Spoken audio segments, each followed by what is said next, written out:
Halo guys, balik lagi dalam channel gua. Guys, hari ini gua akan menceritakan kasus pembunuhan pada seorang pria.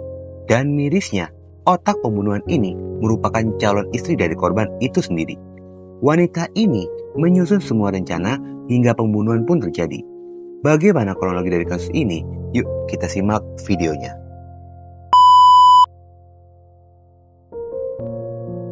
Kisah hari ini bermula dari sebuah malam yang terjadi pada hari Selasa 17 Maret 2026 berlokasi di jalan utama menuju Kompleks Sentral Perkebunan PT PN 4 Regional 7 Kebun Betung Karwo. Pada malam itu jam 22.45 menit, seorang security PT PN 4 Betung Karwo yang bernama Mulyono berusia 50 tahun. Pada malam tersebut, Mulyono ini akan pulang ke rumahnya yang berada di Desa Sri Kembang setelah shift bekerja. Ketika Mulyono tiba di simpang 4 perbatasan Afdeling 2 dan Afdeling 3 PT PN 4 Regional 7 Betung Karwo, Bapak Mulyono ini menemukan seorang pria dalam kondisi yang sudah tergeletak di tanah dengan penuh dengan luka. Saksi Mulyono pun sempat mengecek kondisinya dan diketahui korban pada saat itu masih dalam kondisi hidup. Lalu Bapak Mulyono ini kembali ke pos security-nya untuk melaporkan dan meminta bantuan. Lalu petugas security lainnya kembali mendatangi korban dan saksi Mulyono ini datang bersama dengan rekannya yang bernama Madi serta satu anggota TNI. Namun pada saat melakukan evakuasi, Bapak Madi ternyata mengenali korban. Korban ini adalah anaknya. Tanpa menunggu lama, korban ini pun segera dievakuasi menggunakan mobil patroli PT PN 4 Betung Karwo dan tiba di klinik EN Mulia yang berada di Desa Bukit pada jam 23.05. Sementara itu, identitas korban diketahui bernama Dwi Ferdiansa, berusia 24 tahun, yang beralamat di Perumahan Sentral Betung Karwo. Korban ini diketahui merupakan seorang karyawan Telkomsel bagian sales kartu. Mirisnya, lokasi saat korban ditemukan itu tidak jauh dari rumahnya. Singkat cerita, setelah dilakukan pemeriksaan pada lukanya di klinik EN Mulia, pihak klinik pun menyatakan tidak sanggup karena parahnya luka dan keterbatasan alat di klinik.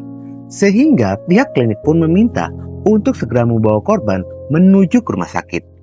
Tanpa menunggu lama, korban Ferdi ini segera dilarikan menuju RSUD Banyu Asin menggunakan mobil ambulans dan tiba pada jam 23.45 menit di RSUD Banyu Asin. Setelah sempat mendapatkan perawatan medis dari pihak rumah sakit pun kembali merekomendasikan agar korban dievakuasi ke RSUP Dr. Muhammad Husin Palembang dikarenakan luka-lukanya yang parah. Rabu dini hari 18 Maret 2026, korban Ferdi kembali dipindahkan dan ditemani oleh Bapak Madi ayahnya. Korban Ferdi ini mengalami luka sabetan senjata tajam pada kedua tangannya yang nyaris terpisah, tumit kaki kanan, dagu, dan mata sebelah kanannya, serta beberapa pada bagian tubuhnya. Kondisi korban Ferdi ini sangat kritis dan tidak sadarkan diri. Namun saat berada di rumah sakit itu, korban pun sempat sadar dan akan dipindahkan ke ruang rawat inap. Lalu korban memanggil ayahnya. Dengan seolah riri, korban pun membisikkan pada telinga sang ayah jika yang melakukan perbuatan itu adalah seorang pria berinisial OR. Yang menyedihkannya, sesaat setelah mengungkapkan identitas dari pelaku, korban Ferdi pun menghembuskan nafas terakhirnya. Sementara itu, peristiwa pembunuhan ini ditangani oleh pihak kepolisian dan berdasarkan kesaksian dari ayah korban, jika motor Yamaha NMAX yang biasa dikendarai oleh anaknya telah hilang dan tidak ditemukan pada saat di lokasi. Pada sisi lainnya, untuk identitas pelaku yang disebutkan oleh korban, pihak kepolisian sedang melakukan pendalaman dan beranggapan jika ini merupakan kasus pembegalan. Meski korban di akhir hidupnya sempat menyebutkan nama pelaku, namun polisi tidak serta-merta langsung melakukan penangkapan, terlebih belum adanya bukti terkait peristiwa tersebut. Dalam proses penyelidikan polisi ini, polisi pun mulai menggali keterangan dari berbagai saksi yang terkait dengan korban. Salah satunya adalah saksi wanita berinisial TYU. Ternyata sebelum korban ini ditemukan, korban baru saja pergi bersamanya. Saksi ini pun mengakui jika malam sebelum korban ditemukan, korban baru saja buka puasa dengan dirinya di Sate Senen Ponorogo, Betung. Usai dari buka puasa itu, korban pun mengantarkannya pulang.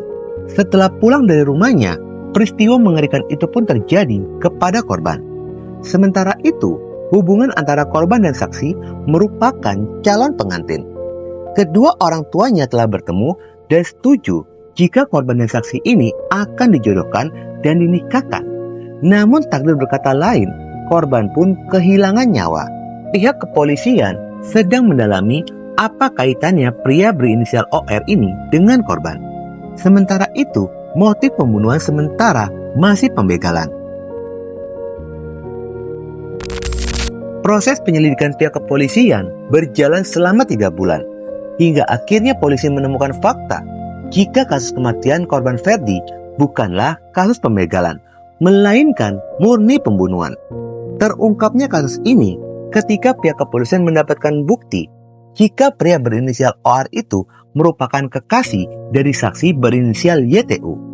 Terungkapnya status hubungan itu, pihak kepolisian pun menduga jika pembunuhan ini karena motif cemburu.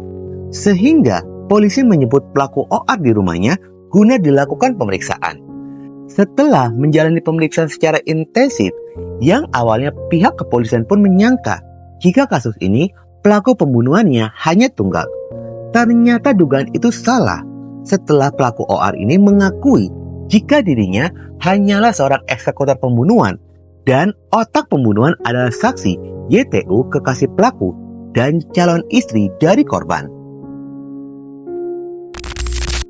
Berbekal informasi itulah, polisi segera menjemput YTU guna dilakukan pemeriksaan. Di dalam proses interogasi, yang awalnya YTU ini merupakan saksi, sekejap saja statusnya pun berubah menjadi tersangka. Setelah YTU mengakui perbuatannya, jika dirinya lah yang menyusun rencana dan meminta kekasihnya pelaku OR untuk melakukan pembunuhan kepada Ferdi, calon suaminya. Dalam kasus ini, pelaku YTU sangat rapi dalam merekayasa pembunuhan karena sempat mengecoh polisi yang menduga jika ini adalah kasus pembegalan. Kedua pelaku pun mengakui jika motif pembunuhan itu karena keduanya saling cinta dan hubungan keduanya pun sudah serius. Kronologi pada pembunuhan ini bermula di saat bulan Februari 2026. Kedua orang tua dari korban dan pelaku akan menjodohkan dan rencana pun akan menikahkan mereka.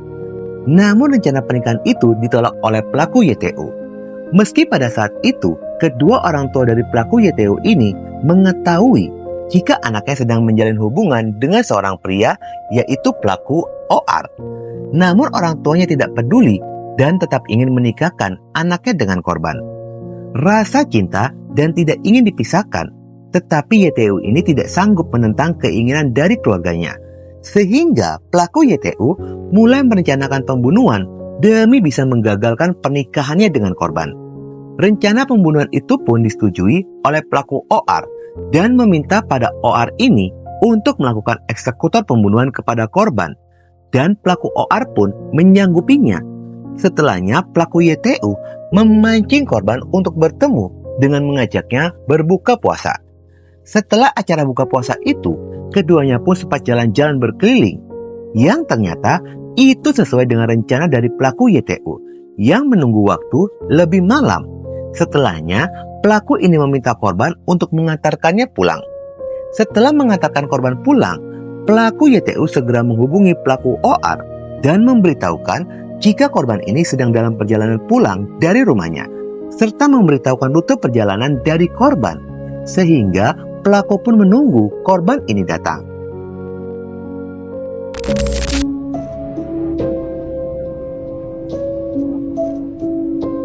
Di dalam perjalanan antara rumah korban dan pelaku YTU ini melewati area kebun sawit dan sangat sepi.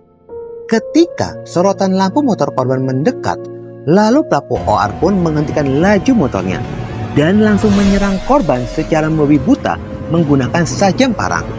Korban yang tidak siap dengan serangan itu hanya bisa menghindar dan menangkis hingga kedua tangannya pun nyaris terpisah. Setelah korban ini tergeletak di tanah, pelaku membawa motor milik korban agar seolah-olah terjadi pembegalan, hingga akhirnya kedua pelaku pun tertangkap dan kasus pun terungkap. Sementara itu, untuk jeratan pasal dari kedua pelaku ini terancam pasal pembunuhan berencana dengan hukuman maksimal pidana mati. Guys, inti seri dari kasus ini, mereka tidak berpikir panjang. Dengan melakukan pembunuhan, jangankan untuk bersama, bertemu saja akan susah, dikarenakan keduanya akan dipenjara secara terpisah. Sumbu pendek dan bodoh sekali pemikiran dari kedua pasangan ini yang sedang dimabuk asmara. Oke guys, sekian dulu video gue hari ini, dan jangan lupa ikuti terus video gue. Oke?